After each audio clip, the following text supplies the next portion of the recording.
Le Dire tout haut, c'est votre magazine vidéo web proposé par ozone.tv. On vous dit tout sur l'eau ou comment la préserver et mieux la consommer. 2011, c'est l'année internationale de la forêt, l'occasion pour nous de rappeler l'importance de ce filtre naturel pour garantir une bonne qualité de l'eau.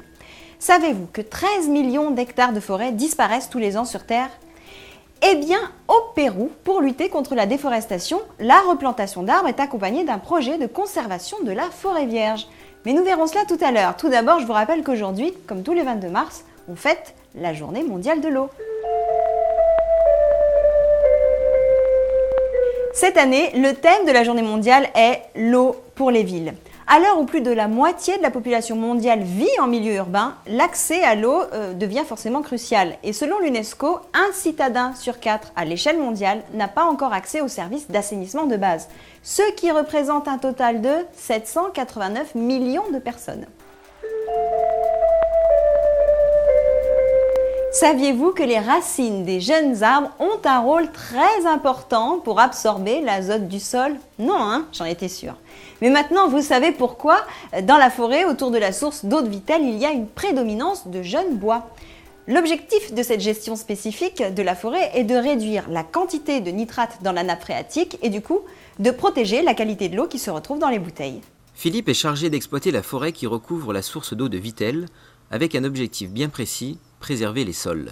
Si vous ne faites pas le nécessaire, les nitrates migrent dans la nappe phréatique et ça on ne veut pas parce qu'on s'est limité à 5 ou 10 mg sous système racinaire en forêt. On essaye de diversifier au maximum les essences pour qu'il y ait une meilleure prospection et assimilation des éléments minéraux dans le sol.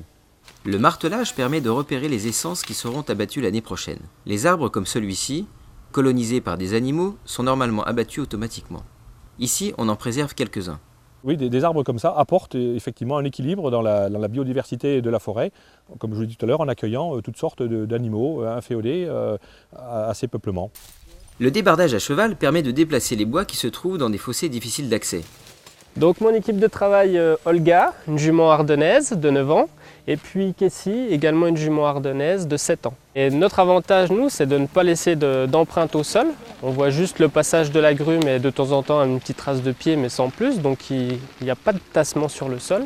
Et puis ça nous permet de préserver les arbres qui restent debout, de ne pas les abîmer, de les écorcer au passage au frottement des grumes. Ensuite, les tracteurs acheminent le bois jusqu'au bord du chemin. On essaye de venir dans des conditions favorables, quand il fait bon.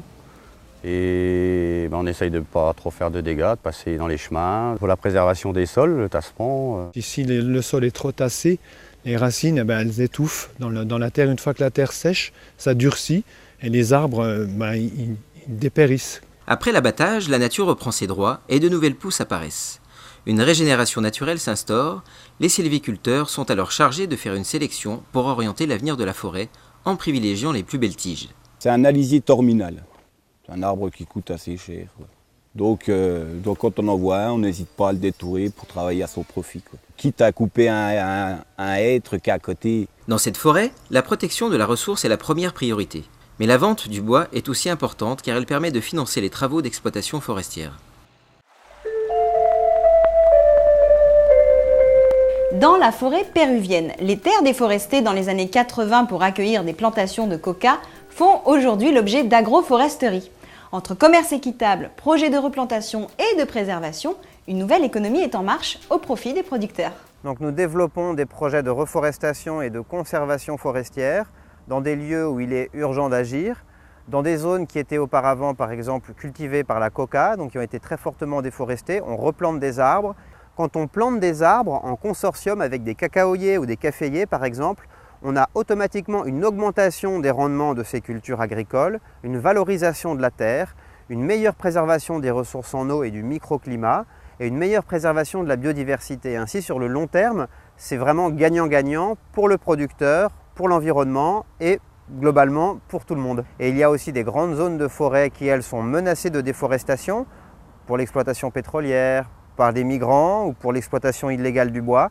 Et donc nous développons des activités en partenariat avec les populations locales pour éviter cette déforestation. Donc les activités financées par Vittel par exemple pour leur projet de concession forestière au Pérou, C'est la surveillance par les communautés, donc le fait qu'ils soient gardes forestiers, l'assistance juridique, mais c'est aussi le développement d'activités économiques comme l'extraction de semences qui montrent aux populations que la forêt est aussi une source de revenus.